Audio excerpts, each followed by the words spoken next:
but first was let in and seated. You may have heard about that serious scare outside San Diego when a member of a swim team had to be rescued after being bitten by a great white shark. Now, just 2 days later, while the injured man recovers in the hospital, his fellow swim team members are going back in the water. He's the victim of the latest shark attack. Father of three, Caleb Adams. You hear that, it's almost like a blood-curdling scream. Kevin Barrett was in the ocean when he heard his buddies screaming for dear life. They're part of a group of friends who swim several times a week in Del Mar outside San Diego. I turned to Cameron and I said, let's go. Without thinking twice, they dived right in.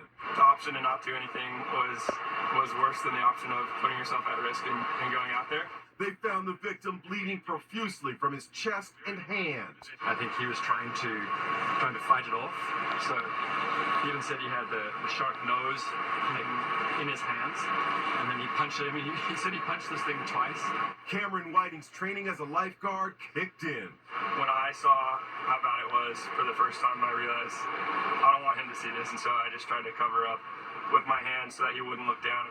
Once we could tell it was a shark bite, yeah, it was so scary. The swimmers brought Caleb back on a surfboard and applied pressure to the wounds until an ambulance arrived. I'm shocked in the sense this is like a terrible accident and tragedy, but I'm not surprised at how everyone stepped to. Today, despite the nightmare that unfolded just 2 days ago, they are all going back into the ocean for their swim. There they are, back in the water, but with a difference.